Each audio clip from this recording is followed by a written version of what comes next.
தாங்கள் பேரவைத் தலைவராக ஒருமனதாக தேர்ந்தெடுக்கப்பட்டுள்ளீர்கள். தங்களை இந்த ஆசனத்தில் மாண்புமிகு பேரவை முன்னவரும் எதிர்க்கட்சி தலைவரும் தங்களுடைய கரங்களை பிடித்து அழைத்து சென்று அமர வைத்தார்கள். இந்த சம்பிரதாயம் எப்படி வந்தது என்று சொன்னால் சுவாரஸ்யமாக இருக்கும். பெரிய வரலாறு இச்சம்பவத்தில் உள்ளது. இங்கிலாந்து நாட்டில் உள்ள பாராளுமன்ற நடைமுறைகளை போன்றதே நம்முடைய பாராளுமன்ற நடைமுறைகளும். மன்னராட்சி இருந்த காலத்திலேயே அங்க பாராளுமன்றம் இயங்கியுள்ளது. அக்காலத்தில் அனைத்து அதிகாரங்களையும் பெற்ற மன்னரும் இருந்தார், பாராளுமன்றமும் இயங்கியது. அங்கே மன்னர் ஒரு பணியை செய்ய வேண்டும் என்று விரும்புவார். பாராளுமன்றம் அவருடைய விருப்பத்தை பெரும்பாலும் நிராகரிக்கும். மன்னர் விரும்பிய காரியத்தை பாராளுமன்றம் நிராகரித்து விட்டது என்கிற செய்தியை மன்னருக்கு சொல்ல வேண்டியவர் பாராளுமன்ற தலைவர், ஸ்பீக்கர் என்பார்கள்.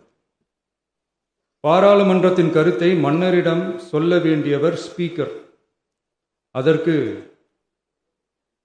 துணிவு வேண்டும். சில பணிகளை செய்வதற்குத்தான் பாராளுமன்றத்தின் அனுமதி வேண்டுமே தவிர அந்த ராஜ்யத்தில் உள்ள எந்த பிரஜைக்கும் மரண தண்டனை விதிக்கும் அதிகாரம் மன்னருக்கு உண்டு. தான் விரும்பியதை பாராளுமன்றம் நிராகரித்து விட்டது என்று சொல்லும் ஸ்பீக்கருக்கு மரண தண்டனை விதிக்கும்படி ஆணையிடுவார். தலையை வெட்டி விடுங்கள் என்று ஆணையிடுவார்கள். இது பலமுறை நடந்ததால் யாருமே இந்த ஸ்பீக்கர் பதவிக்கு வர விரும்ப மாட்டார்கள். எனவே புதிதாக பாராளுமன்றம் அமையும் போது ஸ்பீக்கர் பதவிக்கு ஒருவர் அறிவிக்கப்பட்டவுடன் அவர் உடனே தலை தப்பித்தால் போதும் என்று ஓட்டம் பிடிப்பார்.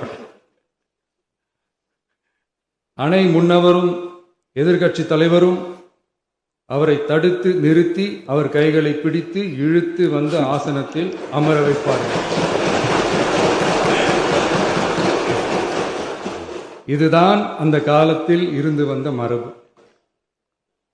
ஜனநாயக முறை ஏற்பட்ட பிறகும் இம்மரபு தொடர்கிறது. நிச்சயமாக தமிழக வெற்றிக் கழக உறுப்பினர்கள் அனைவருமே உங்களுக்கு உதவிகரமாகவே இருப்பார்கள் என்கிற வாக்குறுதியை இந்நேரத்தில் அளிக்க விரும்புகிறேன்.